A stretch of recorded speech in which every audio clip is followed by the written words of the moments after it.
Good morning.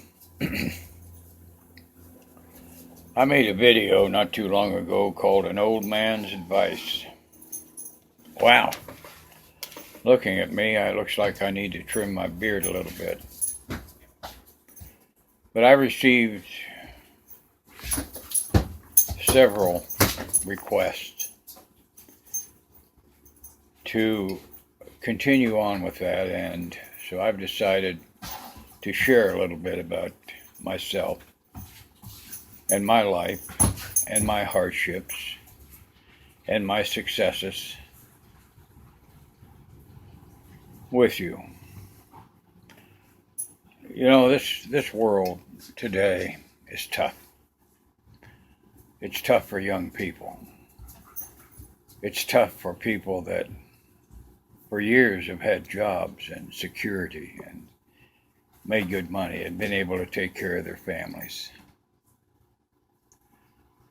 And some time ago, as you know, jobs were shipped overseas to improve the bottom line of big companies. And I thought I'd tell you a little bit about myself. I quit school when I was in the 10th grade. My mother and father left me standing on a street corner. And so it was up to me to make it. And I had a job working at a Shell filling station. And I went to the owner and I told him my situation. And I was making $1 an hour, and I asked him if I could work more hours. And so I began working 90 hours a week. And during that time, as I've said before, my home was the back of an old car. And I worked my 90 hours a week. And I took my baths in a filling station restroom. And I washed my clothes, my private clothes, in the sink. And once in a while, when I was really hungry, I would go to the grocery store and snitch an apple or an orange. Now, this was in the 50s. Things were a lot different than they are now. And I'm convinced that the owner of the grocery store knew what I was doing, because it was about a half a block away from where I worked, and he knew me. Now, I've said before that good things nor bad things last forever. And that's true. And I began to learn different things. I knew in my soul that if I had nothing to offer, I was as far as I was going to go. Now, unemployment at that time was very high. On the other hand, in the 50s, you could go into a corporation and ask for a job and get it. And after I'd worked 90 hours a week for a long time, I went into the service. I was 17. In the service, I taught myself to read and write. The first book I picked up was a book written by Louis L'Amour and had 196 pages in it. I'll never forget it. It was a cowboy story, a western. And there were words in there that I didn't know, I didn't understand. I had no idea what they were. So I got a dictionary from the service library. And as I would read, if there was a word that I didn't understand, I would look it up. And I will tell you now, it took me almost 3 weeks to read 196 pages. But I read. And I continued to read. And in several months, I was reading 2 and 3 books at a time. And I knew where I was in every single one of them. So that's what you can do. A person's mind is incredible. Your mind is as incredible. As a young person, regardless of what's happening in the world today, you have opportunity. And don't you believe for one single minute what they say in the media. Because if you aren't getting ahead and you need to get ahead, position yourself to learn. Go to the library and learn. You are the backbone of this world.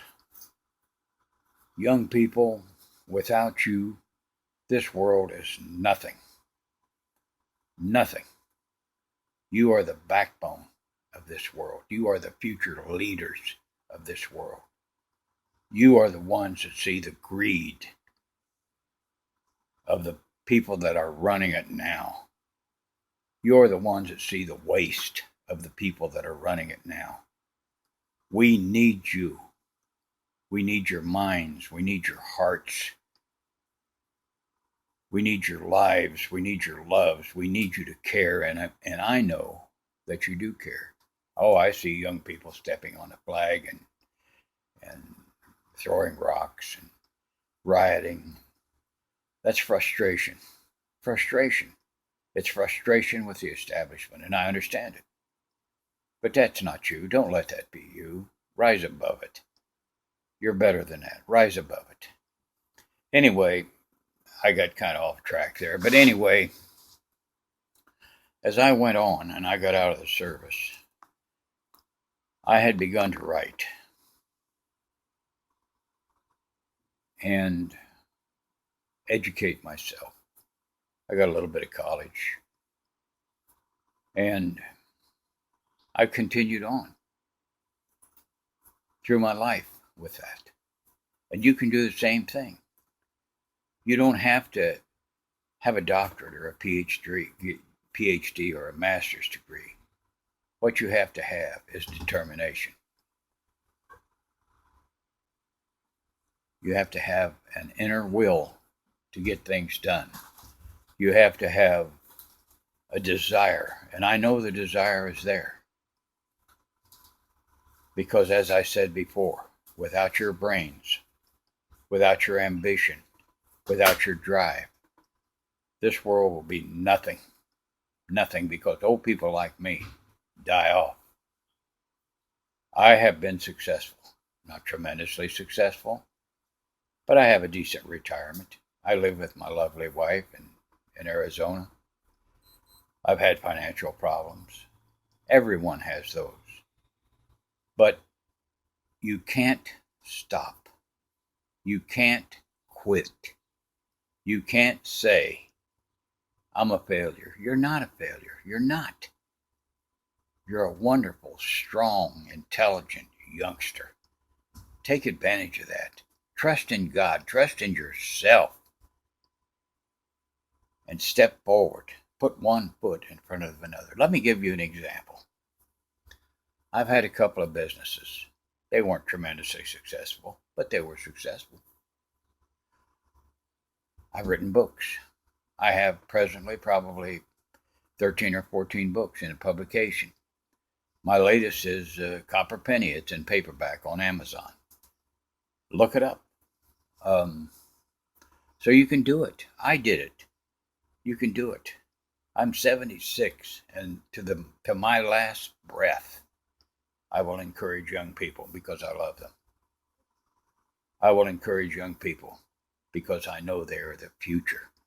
You are the ones that must save the oceans. You are the ones that must save the air. Because those that are in power, the bottom line, unfortunately for many, many of those in power all over the world, is wealth and power over others. So I'm going to close this now, but I just wanted you to know that people like me, old soldiers, old people, we understand.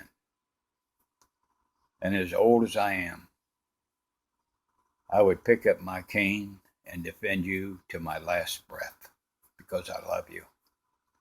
So I'm going to stop now. But just remember, never quit. Never quit.